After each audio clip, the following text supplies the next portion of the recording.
One of the biggest fears that I have currently is the fear of aging. I am scared of aging. Now, you would think, oh, well, I am quite vain in terms of aging. But in reality, I am not really, I'm not really concerned about the mobility and the appearance of aging, but rather aging mentally. Aging to the point where I am in a place of comfort, and I am so comfortable in a place that I suddenly refuse to adapt, to grow, to learn, to try new things, to really be motivated to continue living and experiencing every single day. And that is really the idea that one never really stops growing until we die. You know, aging is part of the anatomical process, if that makes sense. You know, we are all meant to grow and to change. However, in terms of aging mentally, I am a huge believer that one never really stops. One never really stops growing after the many years in school, or the many years doing such thing over and over again. The world is always changing, and therefore, as humans, we are meant to adapt, to keep an open mind, to transform, pivot, pause, and reinvent ourselves as much as we can. And the magic behind always learning and growing for me is that no matter how many times I may believe that I fail, they're not really failures, but they're learnings. And not just learnings, but at the same time, they are opportunities for me to reinvent myself many times. Listen, I don't have a lot of years on this earth. I'm only 30.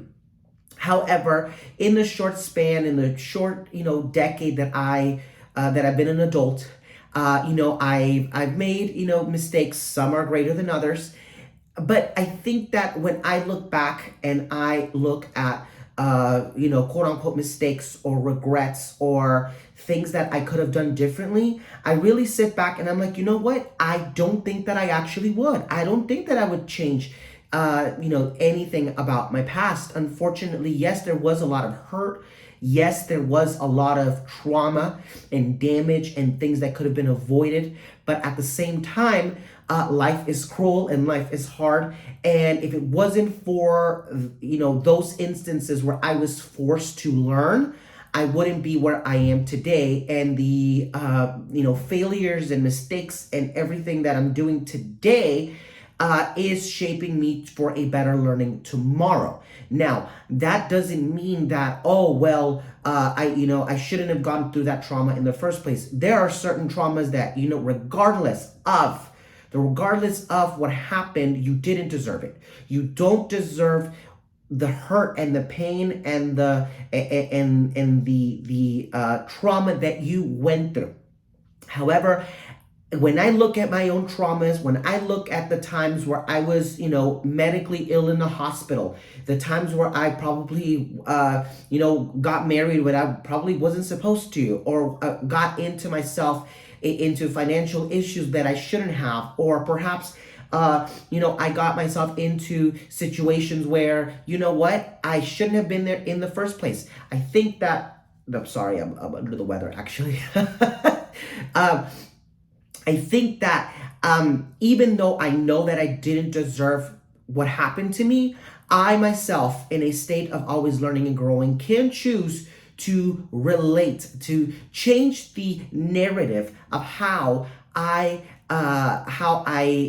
relate to the trauma. I could sit there and dwell in pain, and it does hurt, and there are things that, there are certain traumas and pain that they'll just never go away. You'll just never heal from it. You just learn to amend. You learn to live with the pain, certain losses, and so forth. But I think that when I learn to relate differently and change the narrative to a learning or a growth, or the way to that the angle changes, I can sit here and keep an open mind and say, you know what? As long as I'm always learning and I'm always growing, I will never really age.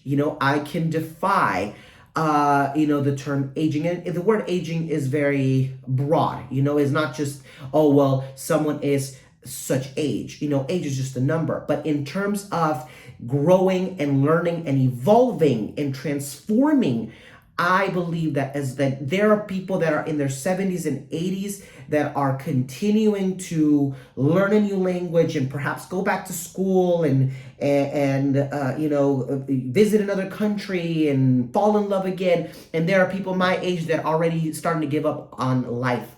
So as long as you continue to be a sponge and continue to set goals for yourself and be excited about the endless possibilities of what way we can adapt to and learn to, trust me that that at the end of the day, we can really defy and change and pivot and really change the stereotypes and the statistics and things that may be going against us. So with that being said, stay learning, stay growing. Thank you so much for listening to me. Thank you so much for for letting me enter your social feeds. I will talk to you all again soon. Have a good rest of your day. Bye-bye.